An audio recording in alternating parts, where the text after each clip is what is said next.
안녕하세요. 대주주입니다.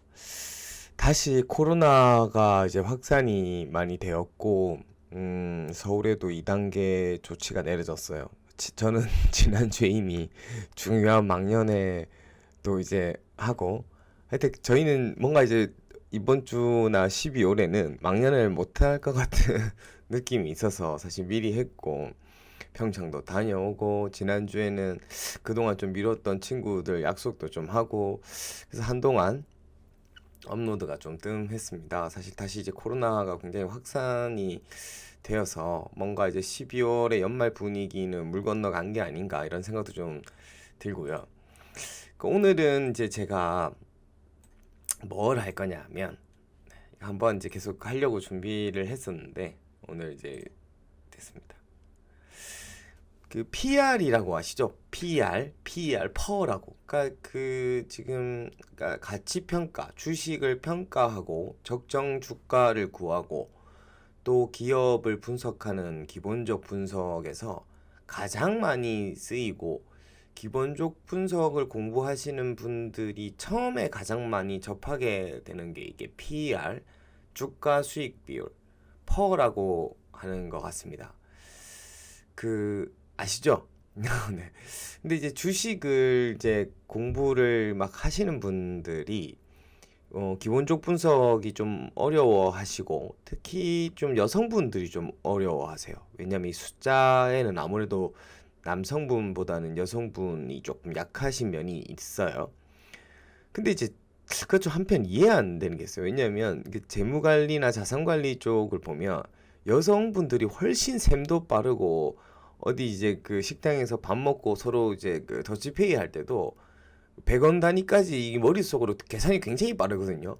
내가 뭐 100원 더 냈는지 덜 냈는지도. 근데 그 뭔가 이게 약간 수학적으로 느끼시는지 몰라도 이거는 수학이 아니거든요. 이거는 거의 그 식당에서 계산 나왔을 때 더치페이 하는 정도의 수준의 계산력만 있으면 충분히 이런 퍼나 뭐 이런 BPS나 이런 뭐 EPS나 이런 주식의 기본적인 것들은 다 이해하실 수 있을 텐데 막상 어렵게 느껴지는 것 같습니다.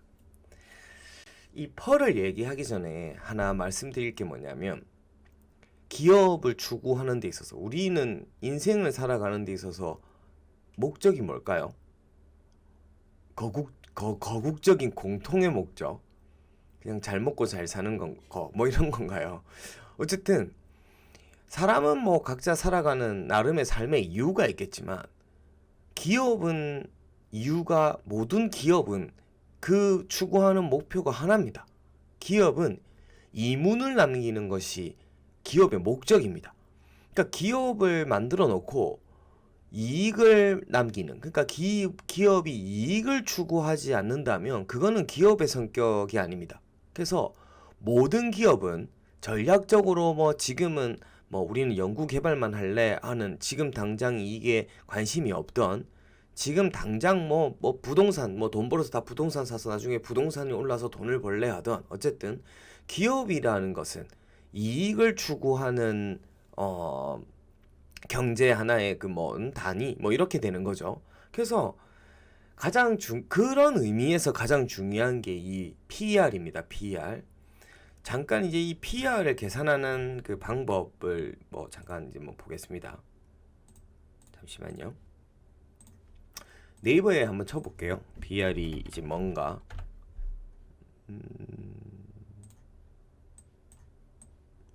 네이버에는 이렇게 나와 있어요.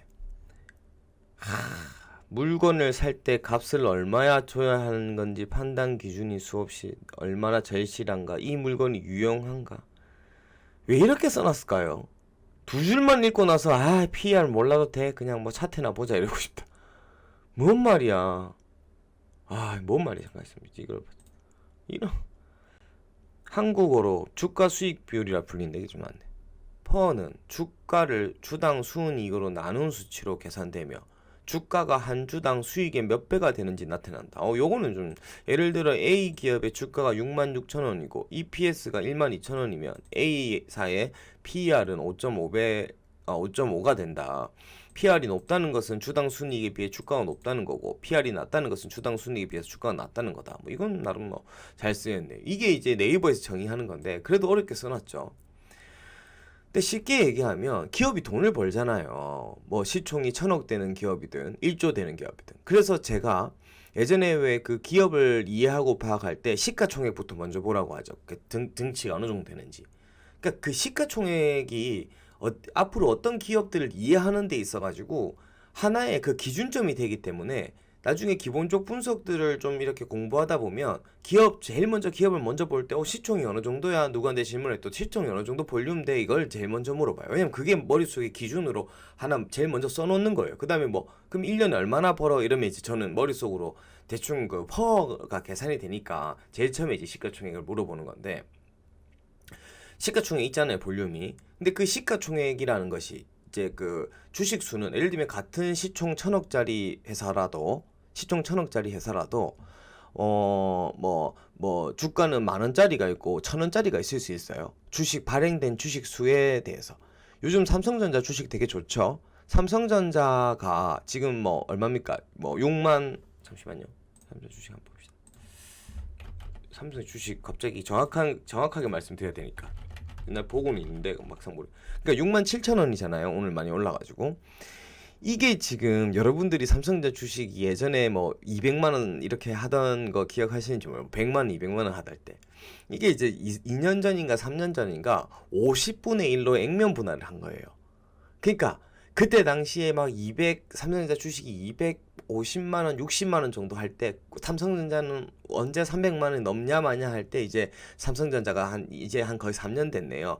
50분의 1로 액면 분할하고 그다음에 뭐 자사주 매입한 거 소각해주고 이 3년 동안 앞으로 2021년까지는 뭐 배당하겠다 해가지고 그때 배당 정해진 거 이제 다시 정해져야 되지만 그 이슈가 있었어요. 근데 이제 지금 주식을 그래서 옛날 삼성전자로 빗대어 보면 67,000원에 곱하기 50을 해야 돼요. 그렇게 계산해 보니까 지금 30만 원이가 됐더라고요. 그러니까 예전에 삼성전자로 치면 지금 330만 원 된 거예요. 그러니까 예전에 삼성전자 막 200만 원 넘어갈 때 그랬어요. 여자친구 경제 개념이 이제 뭐 여자친구나 주변에 뭐 부모님이나 이런 분들은 뭐 사드릴까요? 하면 백 사달라고 하지 않고 삼성전자 주식 한 주 사달라 이러면 200만 원 넘고 그랬던 거예요. 지금 어떻게 보면 뭐 삼성전자 그때 50분의 1 액면 분할을 해서 지금 약간 국민주가 됐죠. 뭐 6만 원짜리. 근데 이게 이제 우리는 주당 가격이 싸다지만 삼성전자가 예전에 비해서 싸졌다 이건 아니에요. 시가총액으로 봐야 되니까. 이런 말들도 어렵습니까? 하여튼. 그러니까 이제 1년에 이제 그 뭐 1,000억 정도 시총인 회사가 주식 수가 뭐 3만 주다 이러면 순이익을 날 거 아니에요. 1년에 순이익을 뭐 100억이라든지 뭐 200억이나 150억이나 그거를 이제 나눈 거예요. 그게 EPS예요. EPS. 그 EPS가 이렇게 나오면 이거를 이제 지금 현재 주가가 EPS가 만약에 10,000원이다. 근데 지금 현재 주가가 뭐 5만 원이다 이러면 이제 퍼가 5가 되고 이런 개념이에요. 조금 다시 쉽게 설명해 드려볼까요? 그런 거예요. 팀원이 10명 있어요. 우리 팀원이. 근데 이제 연말이라고 회식하는데 요새 코로나 때문에 회식을 못해요. 그래갖고 이제 회식비가 회사에서 45만 원 정도 나왔어요. 이거 책정된 거라서. 이 순이익이에요. 그럼 인당 얼마 들어가야 돼요? 인당 뭐 팀장이 뭐 회식도 못하니까 인당 나눠줄게 45,000원이죠. 계산 이거는 뭐 눈에 딱 보면 바로 되잖아요. 이렇게 하면 뭐 이거 내 돈 아니니까 그런 거예요. 기업도 내가 투자한 기업도 기업에 1년에 벌어들이는 돈도 그 다음에 내가 주식을 1,000주 보유가 있는지 10,000주 보유하고 있는지 그게 사람 인원수나 마찬가지예요. 기업의 개념에서는. 거기에 따라서 이 주당 그러니까 내가 보유하고 있는 주식 한 주가 이 회사 이 한 주가 1년에 얼마를 벌어들이는지가 EPS 개념이에요. 이런 건 조금 더 찾아보세요. 잘 이해 안 되시는 분들은. 그러니까 나는 지금 이 주식을 10,000주를 보유하고 있어. 근데 내 한 주가 과연 얼마를 벌까? 이렇게 계산하는 게 EPS예요.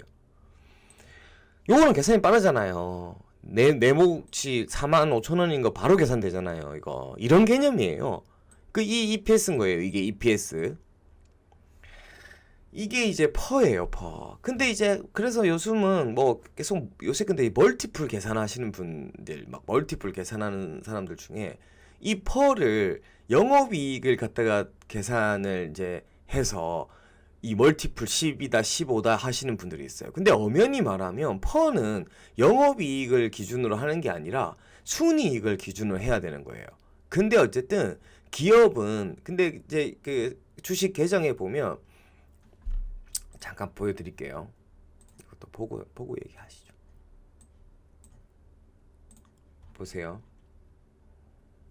이게 지금 미투온인데 예를 들면 미투온의 재무제표를 그냥 예시로 드는 겁니다. 매출액이 332억이 분기에 났어요. 그래갖고 뭐 연출 원가가 있겠죠. 그 다음에 매출 총 원가 빼고 나서 뭐 원가 뭐 빼고 매출 총이익이 있고 뭐 판매비, 판관비, 뭐 관리비 이런 거 이제 뭐 저기 급여나 이런 거 빼고 어쨌든 영업이익으로 111억을 벌었어요. 영업이익이. 근데 여기에다가 뭐 기타 수익, 기타 비용이니 금융 수익, 금융 뭐 해서 이렇게 어쨌든 회사가 남긴 돈은 남긴 돈. 그러니까 총 비용 빼고 우리 그 월급이 뭐 연봉이 실천이라 해도 이것저것 공제하고 뭐 빼고 나서 통장에 꽂히는 거 뭐 이런 개념이에요. 그게 당기순이익이에요. 근데 이제 영업이익과 보통 당기순이익은 이렇게 괴리가 돼 있어요. 기업마다. 그러니까 이제 영업이익을 기준으로 계산하는 거는 기업이 얼마나 그냥 영업 활동을 잘하느냐에 초점을 맞추려고 하는 거지. 어쨌든 PER은 엄연한 의미로는 멀티플은 당기순이익을 개념으로 계산해야 되는 거다. 이렇게 말씀드리고 싶습니다. 그리고 이제 저희가 이건 질문을 내려는데 제가 바로 켜버렸어요.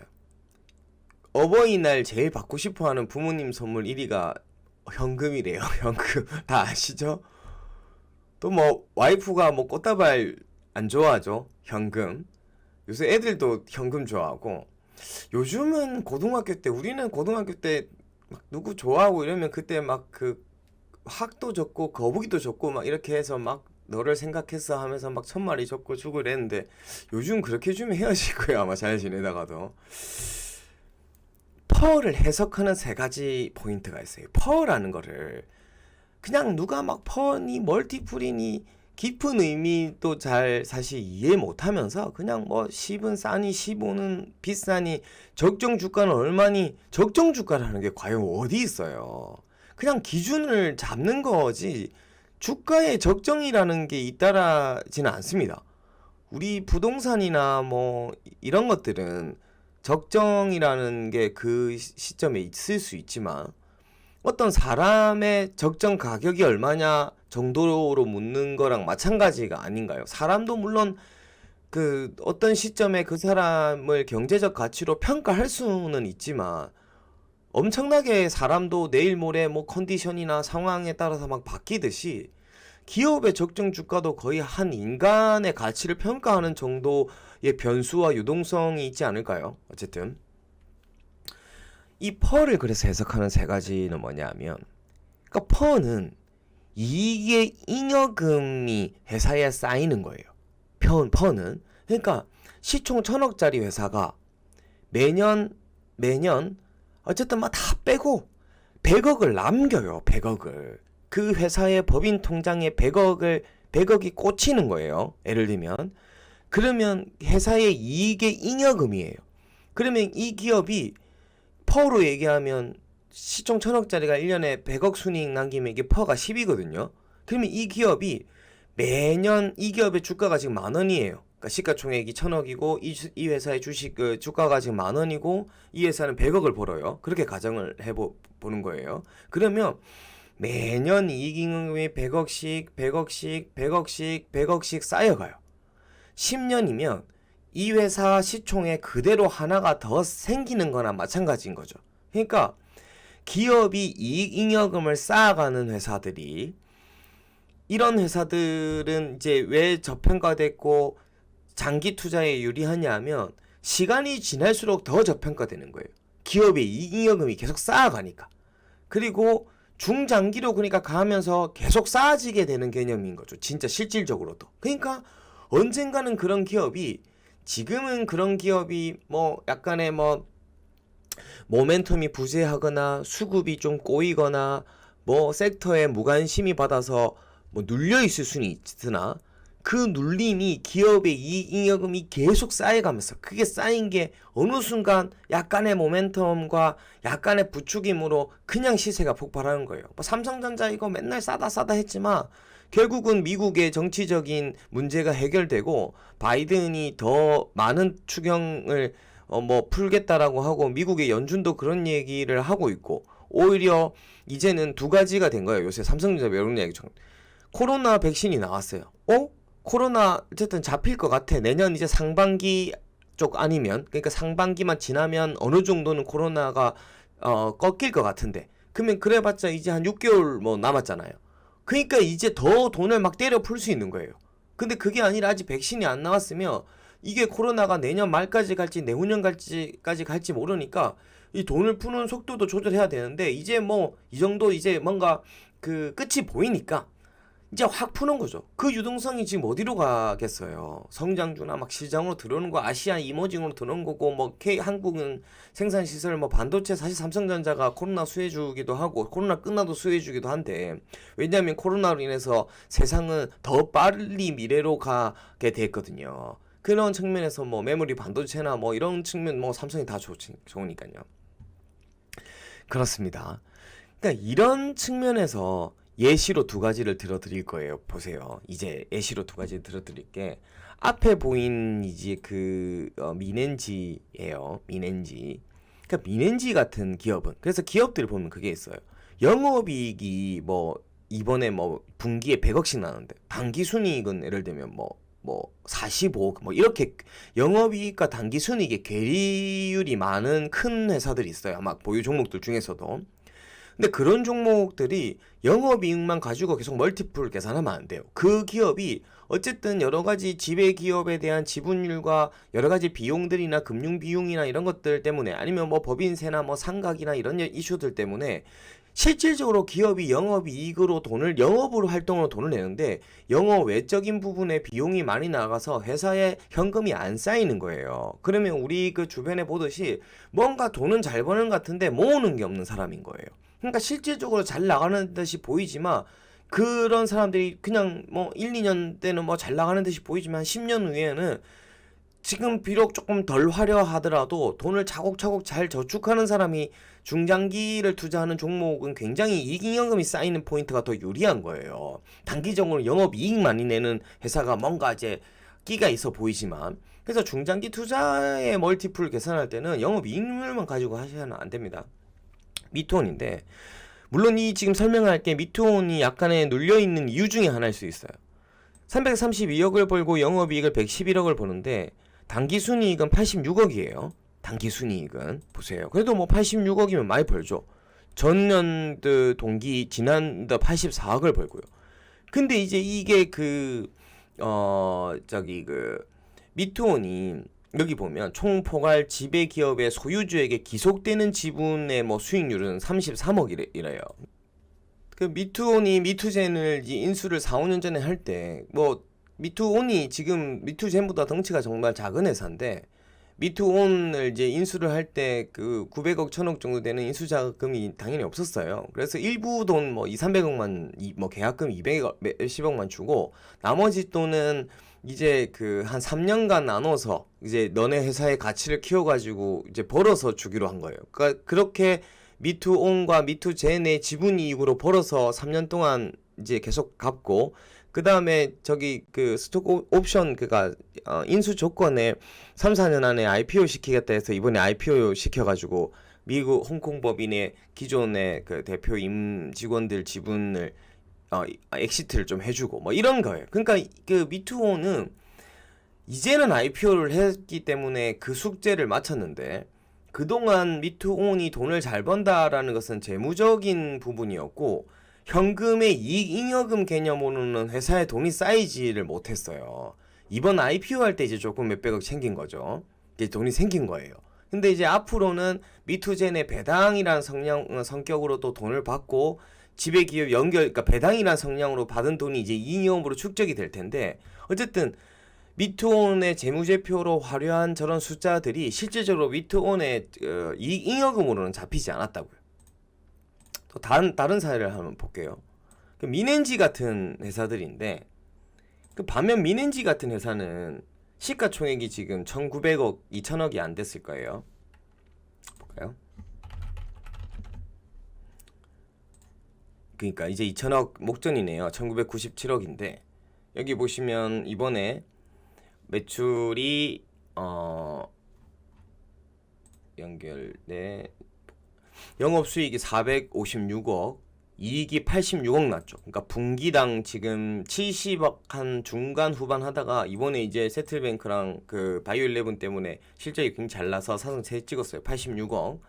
그러니까 이제 영업 단기 순이익 기준으로 하면 뭐 비용 빼고 71억인데 71억 기준으로 했을 때 민엔지는 1년에 47, 28, 280억씩 이익잉여금이 이제 쌓이는 회사예요. 그러면 이제 퍼가 지금 시총이 2천억 정도밖에 안 되니까 280억씩 쌓이는 회사면 퍼가 거의 뭐 6, 7배 이렇게 됩니까?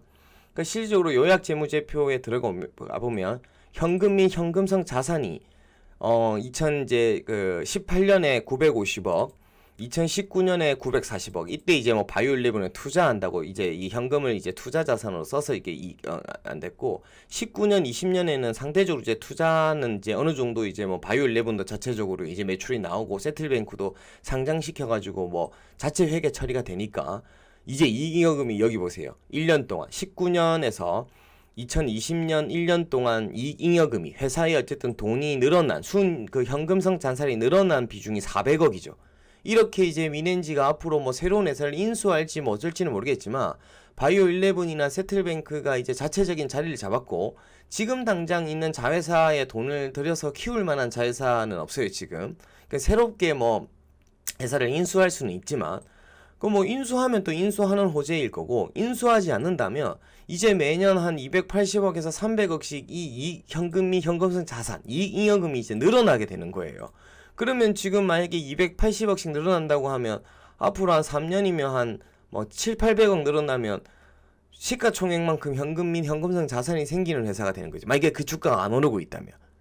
그러니까 그런 이제 예시를 들 수가 있습니다. 그래서 기업이 실질적으로 그 재무제표를 봐서 특히 중장기 투자를 하는 회사는 실질적으로 기업의 현금 및 현금성 자산이나 뭐 유동자산이라든지 저런 이익잉여금이 실적으로 얼마씩 매년 쌓여가는지에 대한 포인트를 좀 가지고 현금의 캐시카우의 창출 능력이 굉장히 좋고 그런 회사들은 보통 뭐 배당도 주거나 자사주 매수해 주거나 소각해 주거나 하는 이제 주주 정책도 좋으니까 그런 주식들을 장기 투자하는 것이 굉장히 유리하다. 그래서 단순히 뭐 영업이익 이런 기준으로 뭐 돈을 잘 벌고 싸고 이런 기준의 주식을 3년, 5년 모아가야지 하면 물론 그런 주식들도 앞으로 충분히 뭐 어떤 오를 수가 있겠지만 더 안전하고 더 가치 투자의 영역의 핵심 포인트는 이익잉여금이 쌓여가는 회사. 회사의 이게 돈이 실질적인 캐시가 쌓여가는 회사는 어쨌든 시간만 흘려보내면 제 가치를 찾아가는 것이 더 정석적으로 제 가치를 찾아갈 확률적인 정확도가 더 높다. 이렇게 말씀드릴 수 있을 것 같습니다. 이상 대주주였습니다. 감사합니다.